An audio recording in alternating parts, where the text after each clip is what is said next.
இன்றைக்கி மீனவர்களுடைய வாழ்வாதாரங்கள், வாழ்விடங்கள் இதை பாதுகாக்கும் அரசாங்கம் எங்களுக்கு தேவைப்படுது. அதனால் யாருக்கு இந்த எலெக்ஷனில் எங்களுடைய ஆதரவு அப்படின்ற நிலைப்பாட்டை தெரிவிக்கிறதுல சந்தோஷப்படுறோம். இப்போதைக்கு கடந்த 5 ஆண்டு காலமாக ஆண்டுகிட்டு இருக்கிற திராவிட முன்னேற்றக் கழகம் ஐயா முதல்வர் ஸ்டாலின் அவர்களுடைய தலைமையிலான ஆட்சி மீனவர்களுடைய நலன் காக்கிற ஆட்சியாக இருக்குது. அதனால் எங்களுடைய ஆதரவு, நிபந்தனையற்ற ஆதரவு, தார்மீகமான ஆதரவை தமிழக முதல்வருக்கும் திராவிட முன்னேற்றக் கழகத்துக்கும் தெரிவித்துக் கொள்வதில் நாங்கள் சந்தோஷப்படுறோம். அடுத்து மீனவர் நலனில் மென்மேலும் இன்னும் அக்கறை எடுத்து நிறைய விஷயங்களை முதல்வர் ஸ்டாலின் அவர்கள் வெற்றி பெற்று வந்ததுக்கப்புறம் செய்வாங்கன்ற நம்பிக்கை இருக்குது. இன்னும் நிறைய கோரிக்கைகள் இருக்குது. இந்த 5 ஆண்டுகளில் நிறைய திட்டங்கள் நிறைவேற்றிருக்காங்க.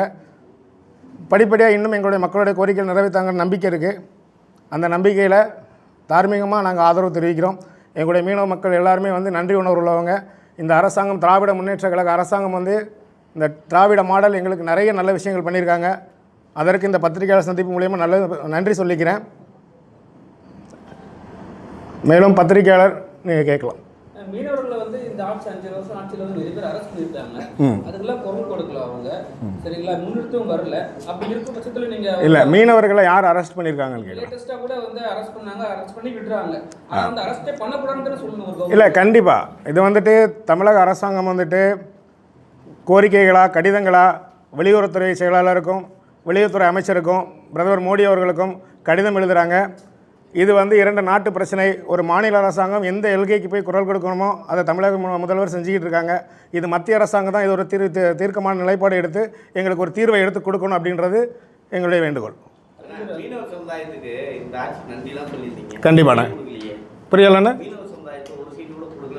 கண்டிப்பாக இப்படி ஒரு கேள்வி கேட்கணும். வெயிட் பண்ணுங்க பிரதர், இப்படி ஒரு கேள்வி வரும்னு நான் ரொம்ப எதிர்பார்த்துக்கிட்டே இருந்தேன். இருங்க, கண்டிப்பாக பிரதர் நான் சொல்கிறேன். என்ன பண்ணுறதுன்னு கேள்வி கேட்டீங்க, பதில் சொல்ல விடுங்க. மீனவர்களுக்கு சீட்டு கொடுக்கலன்னு நீங்கள் எந்த தரவுகளின் அடிப்படையில் சொல்லுறீங்க? மீனவருக்கு அமைச்சர் பதவி கொடுத்துருக்காங்க. மா சுப்பிரமணியம் ஒரு மீனவர். அதை ஃபஸ்ட்டு தரவுகளோடு கேள்வி கேளுங்க. மா சுப்பிரமணியம் என்பவர் ஒரு மீனவர். அவருக்கு மீனவருக்கு அமைச்சர் பதவி கொடுத்துருக்காங்க. சமத்துவம், சமூக நீதியை காத்திருக்காங்க.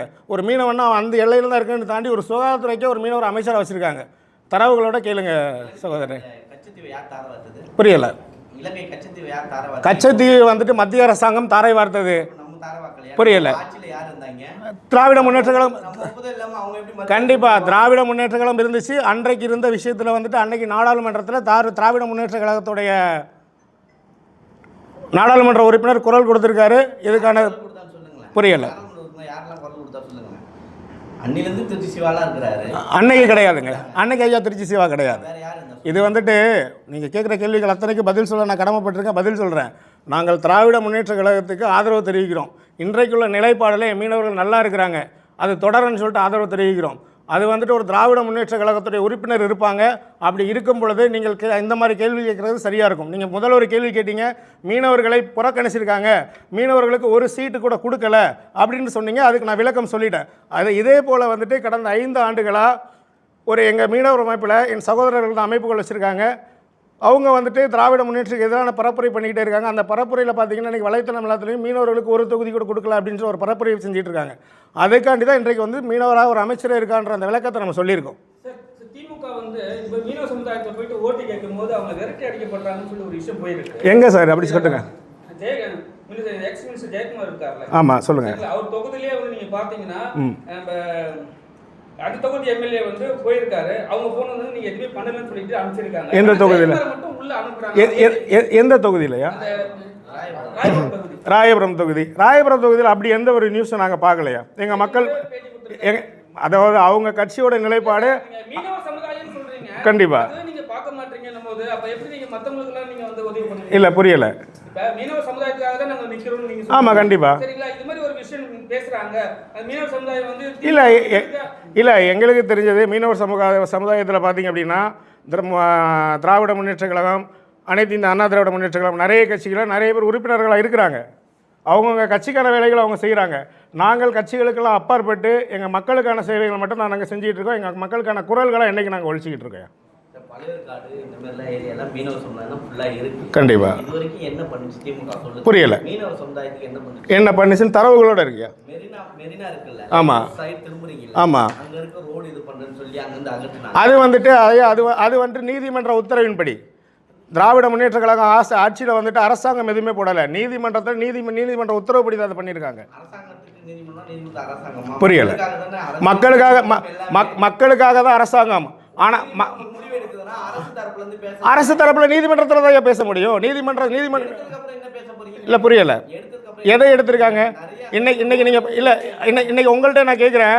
இன்றைக்கி பார்த்து நீங்கள் சொன்னீங்க நம்ம பட்டினப்பாக்கம் திருமணம் அங்குள்ள மீன் கூடங்கள் மீன் சந்தைகளுக்கு ஒரு நவீன மீன் சந்தை கட்டி கொடுத்துருக்காங்க. அதை நீங்கள் பார்த்துருக்கீங்களா எனக்கு தெரியலை. இல்லை, கண்டிப்பாக ஏற்றுக்கிட்டாங்கய்யா. அங்க இருக்க ஒரு மீனவர் இதுதான் சங்கம் தான் ஒண்ணு. சரி. எடப்பாடி கிட்ட போயிட்டு முறையிட்டு இருக்காங்க. எடப்பாடி என்ன முறையிட்டு இருக்காங்க? போயிட்டு நீங்க தான் வரணும், ஏன்னா இவங்க எங்களை மதிக்க கூட மாட்டாங்க. சரியா. அது வந்துட்டு அவங்க வந்துட்டு கடந்த 5 ஆண்டுகளாக அவங்களுடைய அத்தனை விஷயங்களும் பார்த்தீங்க அப்படின்னு வச்சுக்கிறீங்களேன். ஒரு பாரதிய ஜனதாவுடைய சார்ந்தவங்களாக இருந்து தான் இந்த 5 ஆண்டுகள் அவங்களுடைய செயல்பாடு இருக்குது. எலெக்ஷன் நேரத்தில் அவங்க அதை தான் செய்வாங்க. எலெக்ஷனுக்காக அதை பண்ணுறாங்க. நீங்க சொன்னீங்க ஆமா. சமுதாயத்துக்கு வந்து நல்லபடியா ஒரு விஷயம் பண்ணிருக்காங்கன்னு.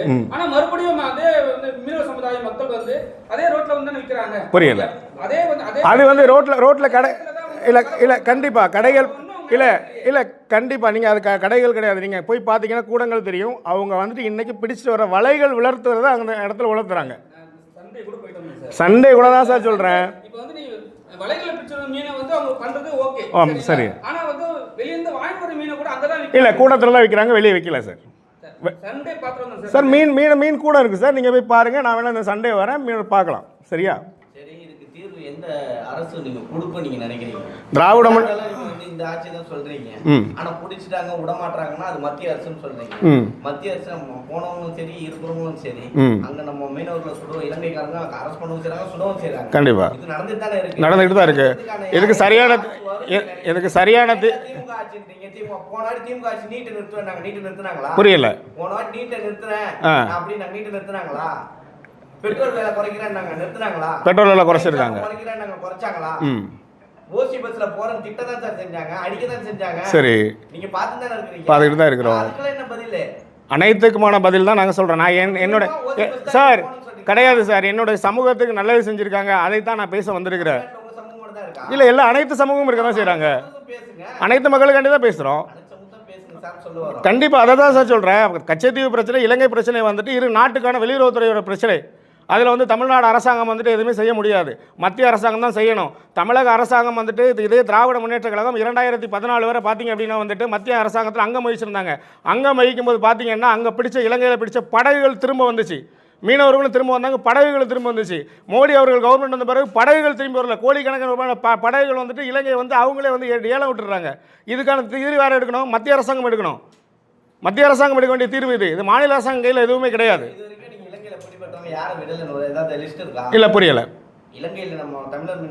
ஆமாம் சார், மீனவர்களை விட்டுருக்காங்க சார். படகுகள் விடலை சார். படகுகள் லிஸ்ட் அவங்க தரவுகளோட உங்களுடைய அலைபேசிக்கு நான் அனுப்பிச்சி விட்றேன் சார். தரவுகளோட கண்டிப்பாக பண்ணுறாங்க. நடுக்கடல்ல வந்து பேனா சிலை வைக்கணும்னு சொல்லிட்டு ஒரு போராட்டம் பண்ணாங்க. அது சீமான் இல்லனா அது வந்து கண்டிப்பா வச்சிருப்பாங்க. கண்டிப்பா. அப்ப வந்து மீனவ சமுதாயம் எல்லாரும் பாதிக்கப்பட்டிருப்பாங்க. இல்ல சார். சார் பேனா சிலை வைக்க கூடாதுன்றது எங்க நிலைப்பாடு சார்.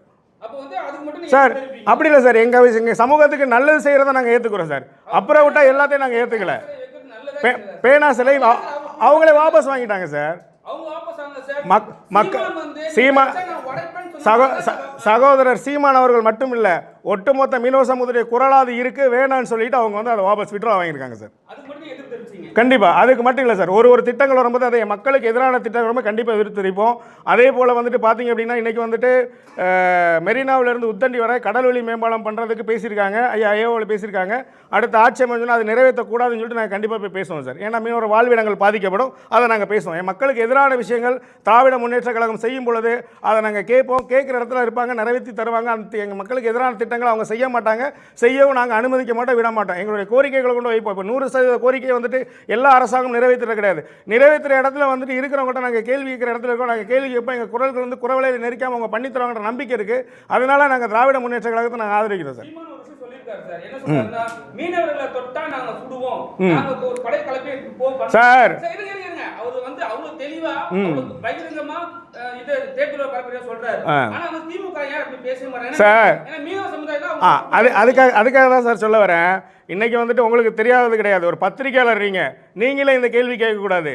அதாவது மீனவரை சுட்டா நான் சுடுவேன்னா அதற்கான உத்தரவு இது யாருமே இல்லை சார். அதுக்கான ரைட்ஸ் வந்து மாநில அரசாங்கத்தில் இல்லை சார்.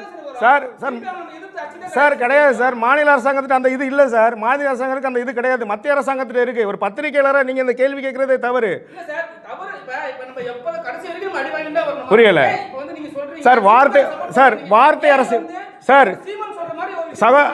அண்ணன் சீமான் சொல்றது வார்த்தைக்கு நல்லா இருக்கும் சார். வார்த்தையா பேசுறதுக்கு கேட்கறதுக்கு நல்லா இருக்கும். நடைமுறை அப்படின்றத யோசிச்சு பாருங்க. ஒரு பத்திரிகையாளராக அனைத்து அரசியலும் தெரிஞ்சவங்க நீங்க. உங்களுக்கு தெரியாத ஒண்ணுமே கிடையாது. அது நடக்காது சார். மத்திய அரசாங்கம் தான் அதுக்கான தீர்வு எடுக்க முடியும் சார். மாநில அரசாங்கத்தில் எதுவும் செய்ய முடியாது சார். இரு நாட்டு வெளியுறவுத்துறை பிரச்சனை சார். அது புரியல என்ன சார்? காங்கிரஸ் இருந்தது. ஆமா ஆமா முடிஞ்ச புரியல. கச்சத்தீவை தாரை வார்த்திருக்காங்க. அது கொள்கை வழிமுடி சார். அது சார் அதை தான் நீங்கள் சார் சூப்பர் இல்லை வந்ததுலேருந்து இந்த கேள்வி கேட்டுக்கிட்டே இருக்கிறீங்க. கச்சத்தீவு பிரச்சனையே கேட்டுக்கிட்டு இருக்கீங்க. நல்லது. என் மக்களுக்கான தீர்வு உள்ள விஷயம் தான். இதுக்கு நான் உங்கள்கிட்ட ஒன்று சொல்கிறேன் சார். இப்போ சார் சார் கண்டிப்பாக போக வேண்டியிருக்கு சார். சரி சார். இப்போ நான் உங்களுக்கு சொல்ல வரேன். இப்போ என்ன அப்படின்னா நீங்கள் கேட்ட கேள்விகள் அத்தனையுமே நியாயம். நான் பதில் சொல்கிறேன். 56 இன்ச்சு மார்புள்ள மோடி, நரேந்திர மோடி அவர்கள் உலகத்தை வல்லரசான இந்தியாவாக்குன்னு சொன்னார்ல. தம்மாதுண்ட நாடு இலங்கையில் போய் பேச முடியாதா சார்? போன எலெக்ஷன் பரப்புரைக்கு முன்னாடி வந்துட்டு இலங்கையில் போய் அப்பமாடி மீனவர் பிரச்சனை பேசியிருப்பாருன்னு பார்த்தோம். இலங்கை கவர்மெண்ட்டில் மீனவர் பிரச்சனை ஒரு பிரதமர் பேசலை. அதே போல் இன்னொன்று சொல்கிறேன் சார். அம்மையார் நிர்மலா சீதாராமன் அவர்கள் ராமேஸ்வரத்துக்கு சாமி கும்பிட போயிருக்கும் பொழுது எனக்கு மீனவர்கள் அங்கே சிறைப்பட்டிருந்தாங்க. ஒரு ஃபோன் காலில் ரிலீஸ் பண்ண முடிஞ்சிச்சு மத்திய அரசாங்கத்தில். அன்றைக்கு அவங்க நீதிமன்றத்தில் சமரிக்க மீனவர்களை மத்திய அரசாங்கம் நினைச்சா மீனவருக்கான தீர்வு உடனே எடுத்து கொடுக்க முடியும் சார். மத்திய அரசாங்கம் பண்ண மாட்டேங்குது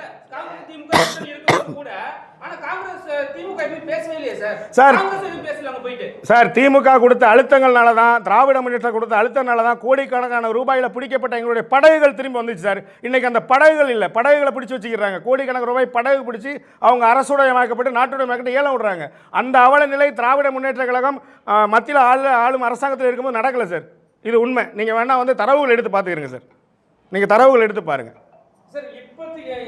இந்த காலகட்டத்தில் இன்னும் 10 நாள் தான் இருக்கு. கண்டிப்பா இந்த நேரத்தில் வந்து அவங்க சப்போர்ட் பண்ண காரணம் என்ன? ஏன்னா இப்போ எல்லாமே பணம் ஆயிடுச்சு. கண்டிப்பா எல்லாரும் ஓட்டு காசு கொடுக்குறாங்க. இப்போ திடீர்னு நீங்க வந்து சார் இன்னைக்கும் சொல்றேன். நாங்கள் நிறைய யோசித்து ஆழமாக சிந்திச்சு மக்களுக்கான எந்த விஷயங்கள் கொண்டு வருவாங்க. இன்றைக்கி நிறைய பேர் பிரச்சாரங்களில் நிறைய விஷயங்கள் முன்னெடுத்து பண்ணுறாங்க. இது எல்லாத்தையும் கேட்டுட்டு தான் இன்றைக்கி இந்த ப்ரெஸ் மீட் கொடுக்க வேண்டிய அவசியம், கடைசி நேரத்தில் கொடுக்க வேண்டிய அவசியம் என்ன 10 நாட்கள் இருக்குது. என் மக்கள் சிந்திக்கணும் அப்படின்றதுக்காண்டி மட்டும்தான் நாங்கள் இந்த பத்திரிகைகளை சந்திப்பு வச்சுருக்கோம். அதே போல் நீங்கள் சொன்ன மாதிரி எல்லாமே காசாயிட்டுன்னு சொல்கிறீங்க. அப்படின்னா நாங்கள் வந்துட்டு ஃபஸ்ட்டே வந்துட்டு எல்லா கட்சிகள் மாதிரி போயிட்டு ஒரு முதல்வரை பார்த்துட்டு யாரையும் பார்த்துட்டு எங்கேயாட்டு அவங்களுக்கு ஆதரவு தெரிவிச்சிட்டு வரல. என்னுடைய நிலைப்பாடை முதல்ல நான் பத்திரிகை மூலியமாக தான் தெரிவிக்கிறேன். யாருக்கிட்டையும் வந்துட்டு தனிப்பட்ட முறையில் பார்த்துட்டு வந்துட்டு நான் பத்திரிகையாளர் சந்திப்பு கொடுக்குறேன். நான் பத்திரிகையாளர் சந்திப்பு மூலியமாக தான் என்னுடைய மக்களுக்கும் இந்த சமூகத்துக்கும் வந்து திராவிட முன்னேற்ற கழகம் தேவை, திராவிட மாடல் தேவை அப்படின்றதுக்காண்டி மட்டுமே என் மீனவ சமூகம் அப்படி இருந்தால் மட்டுமே அடுத்தடுத்து வரும். ஏன்னா பார்த்தீங்க அப்படின்னா வந்துட்டு இன்றைக்கி வலைத்தளத்தில் வந்துட்டு சிறு சிறு அமைப்புகளாக இருந்து என்ன பண்ணுறாங்க அப்படின்னா என்னுடைய சகோதரர்கள் தான். ஆனால் பார்த்தீங்க அப்படின்னா வந்துட்டு அவங்க ஒரு 5 வருஷம் அஜெண்டா ஆளுநர் மாளிகையில் ஒரு என்ன ஃபங்க்ஷன் போனாலும் அவங்க போயிடுவாங்க. ஒரு பிஜேபியோட கைக்கூலியாக இருந்து என் மக்களுக்காக நடக்கிற எந்த ஒரு திட்டங்கள் வந்தாலும் அதை குறை சொல்கிறதுலே ஒரு பெரிய கூற்றுகளாக எடுத்துகிட்டு இப்போ கூட வந்தவுடனே என்னுடைய அருமை சகோதரர் இப்போ பத்திரிகையில் அழகான ஒரு கேள்வி கேட்டாங்க. வந்தவுடனே கேட்டாங்க, உணர்ச்சி பொங்க கேட்டாங்க. கண்டிப்பாக வரவேற்கிறேன். எடுத்தோடனே கேட்டாங்க, மீனவர் ஒருத்தருக்கு கூட வந்துட்டு திமுக சீட்டு கொடுக்கலன்னு எடுத்தோடனே கேட்டாங்க. அதே மீனவரை தான் சென்னை மாகாணத்துடைய மேயராக்கி அழகு பார்த்தது திராவிட முன்னேற்ற கழகம். சுகாதாரத்துறைக்கு ஒரு மீனவர் இருக்கார். அதையும் தான் இன்னொன்று சொல்கிறேன், அமைச்சர் மெய்யநாதன் ஐயா இருக்காங்க. எங்கள் மீனவரில் தான் சேருவாங்க. அதே போல் வந்துட்டு இன்றைக்கி கட்சிகள் தான் மீனவர் கொடுத்துருக்கு. மீனவர் அமைப்புகள் யாருக்கும் யாரும் சீட்டு கொடுக்கல. ஆனால் வந்துட்டு KKSSR முத்திரையர் சங்கம் அவரை கூப்பிட்டு திமுக அவர் சீட்டு கொடுத்துருக்காங்க. இது எல்லாம் நாங்கள் வரவேற்கிறோம். எங்களுக்கான அங்கீகாரம் கொடுக்க தான் செய்கிறாங்க. ஆமாம், கொஞ்ச நாளுக்கு முன்னாடி ஐயா யாரையா அந்த சார்னு கேட்டாங்க. இன்னும் அதுக்கு தீர்வே காணுங்க. புரியலையா? கொஞ்ச நாள் முன்னாடி நம்ம அந்த வழக்கு நீதிமன்றம் போய் நீதிமன்றத்தில் குற்றம் சாட்டப்படுற தண்டனை கொடுத்து அது முடிஞ்சு போச்சு ஐயா. புரியல. இருந்தால் தானே சார் கண்டுபிடிக்க முடியும், இல்லாததை எப்படி கண்டுபிடிக்கணும், எங்கே சார் கண்டுபிடிக்க முடியும் சார்? நீங்கள் பத்திரிகையாளர் நீதிமன்றத்தை சமைச்சிருக்கலாமே சார். சார் நீங்கள் பத்திரிகையாளர் சார் கண்டிப்பாக சார் உங்களுக்கு அதான் சார் நீங்கள் பத்திரிகையாளர் கண்டிப்பாக சார் நீங்கள் பத்திரிகையாளர் இந்த சமூகத்துக்கு கண்டிப்பாக சார் என்ன பேச விடுங்க. இருங்க சார் நான் பேசுகிறேன். நீங்கள் அதான் நீங்கள் சார் இருங்க. நீங்கள் பத்திரிகையாளர், இந்த சமூகத்தின் மீது மிகப்பெரிய அக்கறை கொண்ட ஒரு பத்திரிகையாளர். என்ன சார் ஆடியோ இருக்குன்னு சொன்னதை நீங்கள் தார்மீகமாக போய் நீங்களே கொடுத்துருக்கோம்ல சார், சமர்ப்பிச்சிருக்கலாமே. இந்த சமூகத்தின் மீது அக்கறை கொண்டு தானே கேள்விகள் கேட்குறீங்க, கேள்வி கணைகள் தொடுக்குறீங்க. அப்போ நீங்களே சமர்ப்பிச்சிருக்கலாமே சார். சார் அதே சூப்பர் பிரதர். கண்டிப்பாக பிரதர். இதை தான் நான் சொன்னேன், நீதிமன்றம் இருக்குன்னு சொன்னேன் பிரதர். இதே தான் நானும் சொன்னேன். ஆனால் நான் சொன்னால் ஏற்றுக்க மாட்டேங்கிங்கல்ல. புரியல. எங்க ஆட்சியில் வந்துட்டு நாங்கள் ஆதரவு தெரிவிக்கிற அரசியல் நிலைப்பாட்டில் இன்றைக்கு எலெக்ஷனுக்கு ஆதரவு தெரிவிக்கிற திராவிட முன்னேற்ற கழகம் அந்த குற்றஞ்சாட்டப்பட்ட நபரை சிறையில் அடைச்சி உரிய தண்டனை வாங்கி கொடுத்து நீதிமன்றம் வழக்கு முடிச்சு வைக்கப்பட்டிருக்கு சார். சார் நான் தரவுகள் படி நீங்கள் எடுத்து பார்த்தீங்கன்னா பொய்யான பிரச்சாரம் அண்ணா திராவிட முன்னேற்ற கழகம் பண்ணிகிட்டு இருக்கு.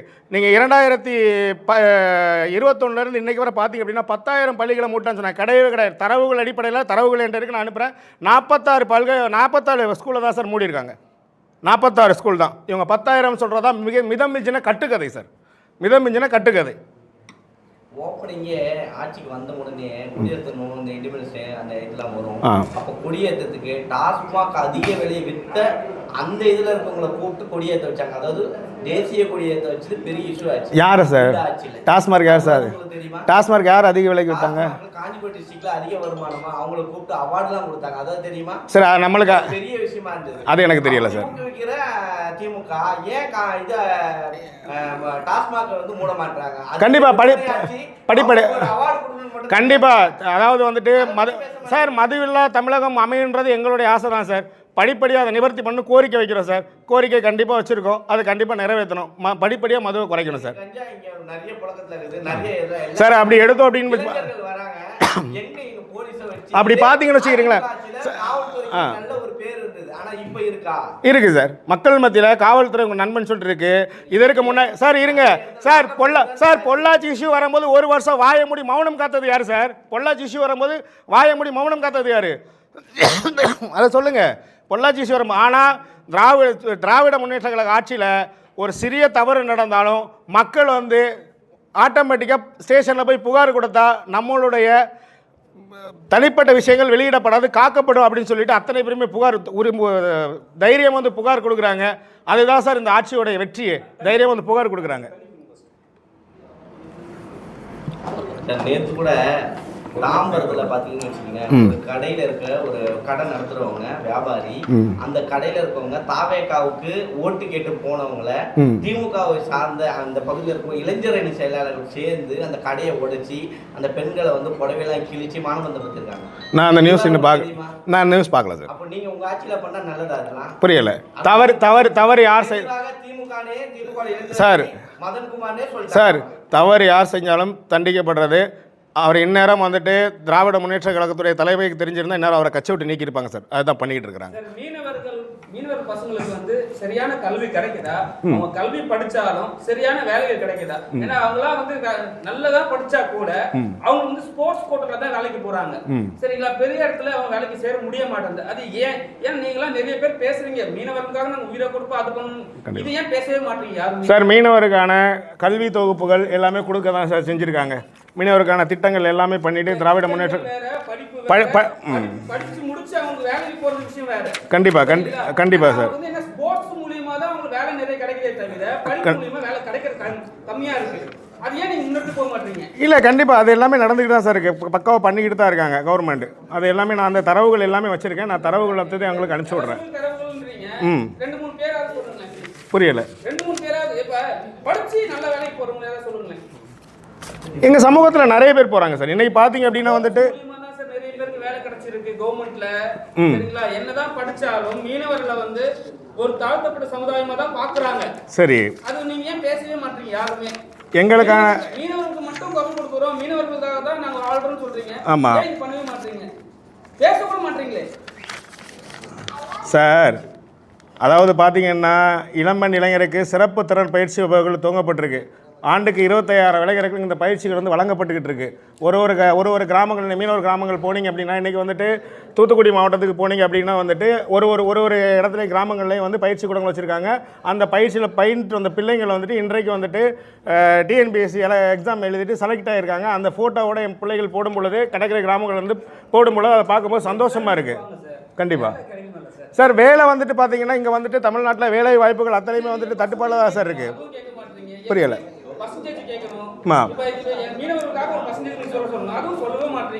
சார்.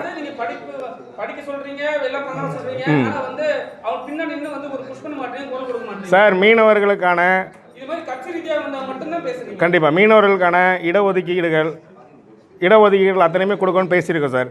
அதே போல் வந்து மீனவர்களை கடல் பழங்குடியில் சேருங்கன்னு சொல்லிட்டு பேசியிருக்கோம் சார். இது அத்தனையுமே நம்ம கோரிக்கையாக கொடுக்க தான் செஞ்சுருக்கோம். அத்தனையுமே வந்துட்டு இதுவரை வந்துட்டு இல்லை கண்டிப்பாக சார் நிறைவேற்றுறேன்னு சொல்லியிருக்காங்க. அதே போல் வந்துட்டு இன்னொரு விஷயம் என்னென்னா, இன்றைக்கி ஒரு பட்டியல் சமூகம் இருக்குது அப்படின்னா அவங்களுக்கு வந்து அந்த எம்பிசி இடஒதுக்கீடு எல்லாமே இருக்கும். இன்றைக்கி மீனவர் சமூகத்தில் பார்த்தீங்க அப்படின்னா ஜாதிகள் அனைத்துமே மீனவர்களாக மட்டும்தான் இருக்கும். ஜாதி மதங்கள்லாம் கடந்து இப்போ முஸ்லீம் மீன் பிடிக்கிறாங்க மீனவர் தான், ஹிந்து மீன் பிடிக்கிறாங்க மீனவர் தான், கிறிஸ்தவ மீன் பிடிக்கிறோம் மீனவர் தான். சரிதானே? எல்லாருமே மீனவராக இருக்கிறோம். இன்றைக்கி எம்பிசியில் உள்ளவங்க மீன் பிடிக்கிறாங்க, பிசியில் உள்ளவங்க மீன் பிடிக்கிறாங்க. இது எல்லாமே வந்துட்டு அந்த உட்கட்டமைப்பு அமைப்பில் போயிறாங்க. எம்பிசியோட இடஒதுக்கீடு பார்த்திங்க அப்படின்னா வந்து அதில் எங்களுக்கான தரவுகளில் நிறைய பேர் சிறுபான்மை மக்கள் அங்கே இருக்கிறதுனால எங்களோட நிறைய பேர் உள்ளே போயிட்டுருக்காங்க. ஆனால் கடைசி போன ஆட்சியில் பார்த்திங்க அப்படின்னா ஐயா எடப்பாடி அவர்கள் வந்துட்டு ஆட்சி முடியும் தருவாயில், எலெக்ஷன் அறிவிக்கிறதுக்கு முடிகிற தருவாயில் பார்த்திங்க அப்படின்னா 10.5% இடஒதுக்கீடு. அதுவும் என்னுடைய எனக்கு உற்ற சமூகம் தான் வன்னியர் சமூகம்.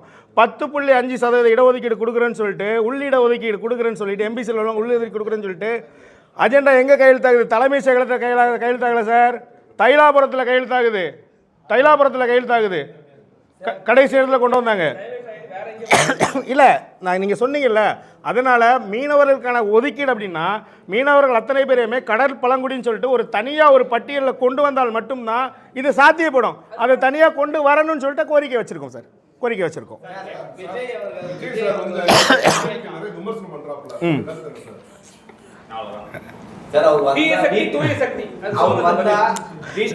சார் இல்லை ஒரு தடவை கேளுங்க. தீய சக்தி தூய சக்தி, அவர் எதில் தூய சக்தின்னு சொல்லுங்கள் சார், நான் பேசுகிறேன் சார். புரியலை விஜய். எந்த மக்கள் சார் சொன்னாங்க? இல்லை, நாங்கள் பார்க்குறோம் சார். என்னென்ன வந்துட்டு ரீல்ஸ் போடுறாங்க, வாக்கு இல்லாத சின்ன பசங்கள்கிட்ட சொல்லிட்டு பேச வைக்கிறாங்க, அது பண்ணுறாங்க. அது கிடையாது சார். 10 வருஷம் கழிச்சு சார், அப்போ அவன் வளர்ந்து வரும் பொழுது, அவனுடைய அனுபவங்கள் வரும் பொழுது, திராவிட மாடல் ஆட்சியுடைய அத்தனை விஷயங்களை அவன் அனுபவிக்கும் பொழுது, அவன் எல்லா திட்டங்களையும் அவன் வந்து பலன் பெறும் பொழுது அவன் மாறிடுவான் சார். ஆட்டோமேட்டிக்காக மாறிடுவான். அதாவது வந்துட்டு நீங்கள் விஜய் சாரை வந்துட்டு விமர்சனம் பண்ணணுன்னு என்று கேட்குறீங்க. விஜய் சாரை விமர்சனம் பண்ணுறதுக்கு எனக்கு ஒன்றுமே இல்லை. விஜய் சார் என்ன, அவர் வந்திருக்காரு, அவர் வந்துட்டு இன்னும் மக்களை வந்து சரியாக சென்றடைஞ்சு பிரச்சாரங்கள் பண்ணலை. போகிறாரு, பேசுகிறாரு, ஒரு ஸ்டேஜில் பேசுகிறாரு, இன்னொன்று பேசுகிறாரு, வழிகள் தாங்கி வந்திருக்குன்னு பேசுகிறாரு. எங்கள் அண்ணன் விஜய் அவர்கள் வந்துட்டு, நானும் சினிமா துறையில் உள்ளவன் தான், எங்கள் அண்ணன் விஜய் என்ன வழியை தாண்டி வந்தார், வழியை தாங்கிட்டு வந்திருக்காருன்னு சொல்லவே இல்லை. இதுவரை சொல்லவே இல்லை. பார்த்துக்கிறீங்க, அதை முதல்ல சொல்லணும். மறுபடியும் வெளியே சொல்கிறீங்க வழியை தாண்டி வந்தேன், என்ன வழின்னு சொல்லுங்க. புரியலை சார், கேள்வி வேற, நீங்கள் என்ன கேட்குறது வேற. எல்லா இடத்துலையும் வந்து மக்களுக்காக வழிகளை தாங்கி வந்திருக்கேன், வழிகளை தாங்கிட்டு வந்திருக்கேன்னு சொல்கிறாரு.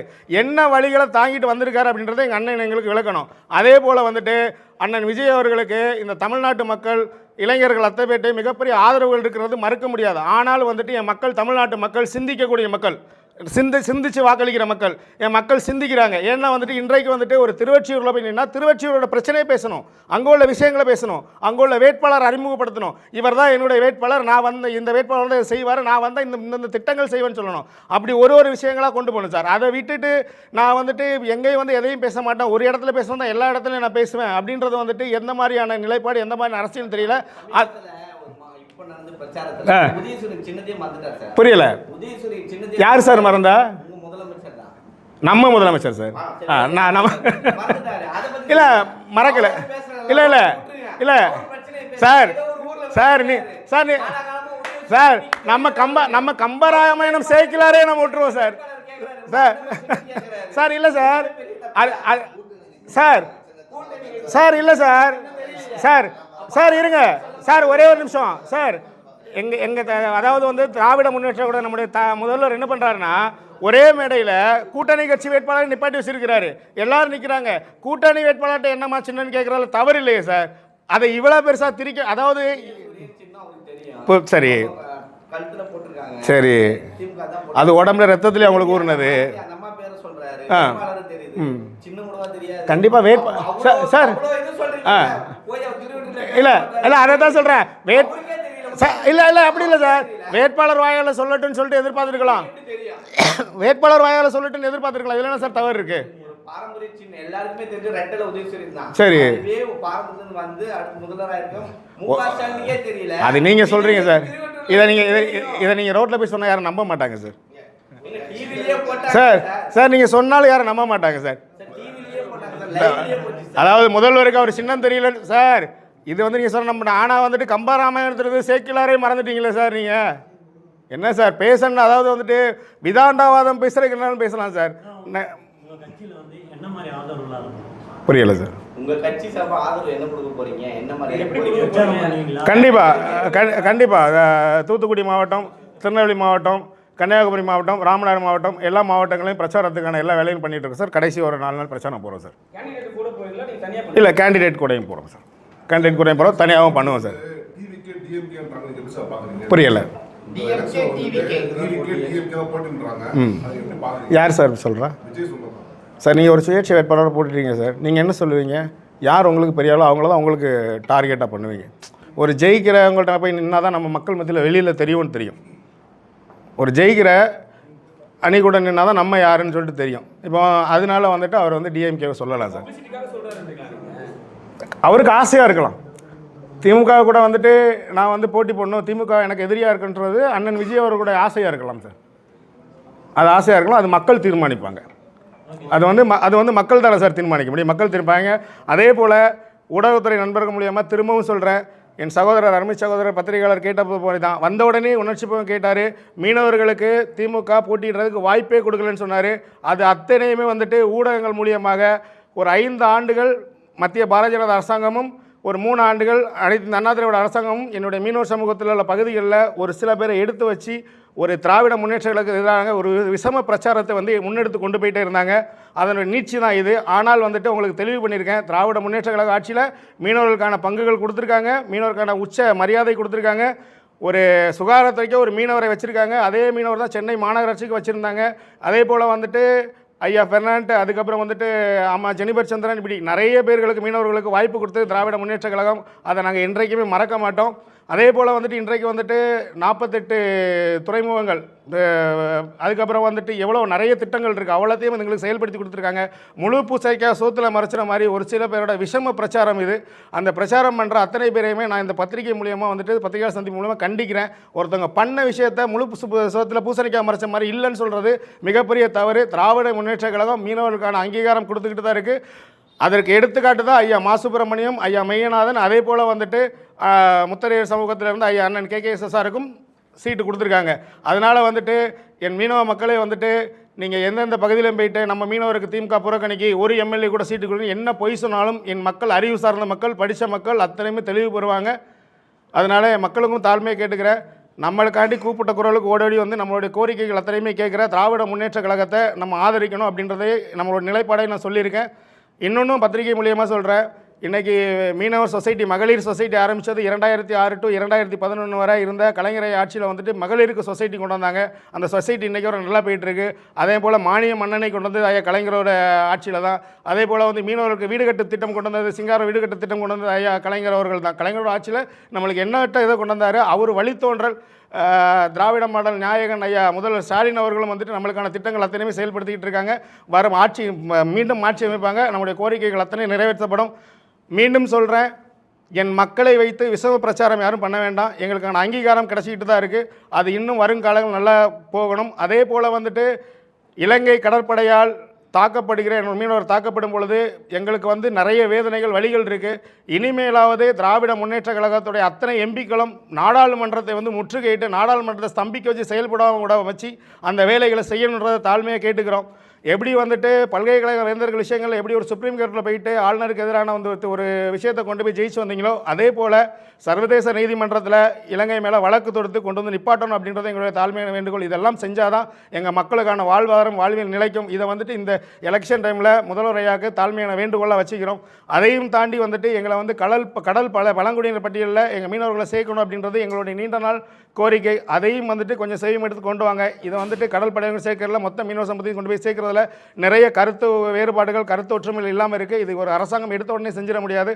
அதற்கான முதல் கட்ட ஆய்வு பணிகளை எடுத்து தொடங்கி அதுக்கான வேலைகளை செஞ்சு முடிக்கணும் அப்படின்றது எங்களுடைய தாழ்மையான வேண்டுகோள்.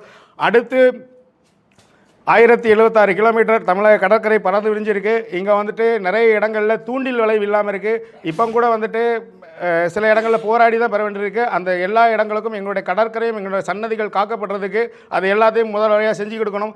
ஏற்கனவே மீனவர்களுக்கு பட்டாக்கள் கொடுத்துருக்காங்க. எங்கள் நிலங்களுக்கு விடுபட்ட மீனவர்கள் அத்தனை பேருக்கும் மீண்டும் பட்டாக்கள்லாம் கொடுக்கணும் அப்படின்றதையும் மிக தாழ்மையை கேட்டுக்கிறோம்.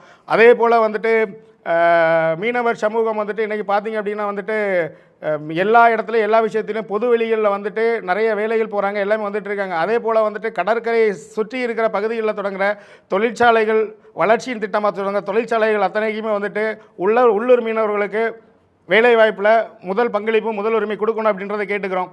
அதே மாதிரி தூத்துக்குடியில் வந்து கப்பல் கட்டும் தளம் கொண்டு வரேன்னு சொல்கிறாங்க. இப்போ அதை வந்து கொண்டு வந்தால் வரவேற்கிறோம். ஏன்னா கப்பல் கட்டும் தளம் வரும்பொழுது தூத்துக்குடி சுற்றி இருக்கிற மீனவர் சமூகத்தை சார்ந்த நிறைய பேருக்கு அதில் வேலை கிடைக்கும். அதுலேயும் எங்களுக்கான முக்கியத்துவம் வேணும். அதே போல் வந்துட்டு இன்றைக்கு வந்துட்டு கடலில் காற்றாடி போடும் திட்டம் அப்படின்ற ஒரு திட்டத்தை வந்து மத்திய அரசாங்கம் கொண்டு வராங்க. அதை நாங்கள் வன்மையை கண்டிக்கிறோம். அந்த திட்டம் வர்றதுக்கு எந்த காலத்தையும் விட மாட்டோம்.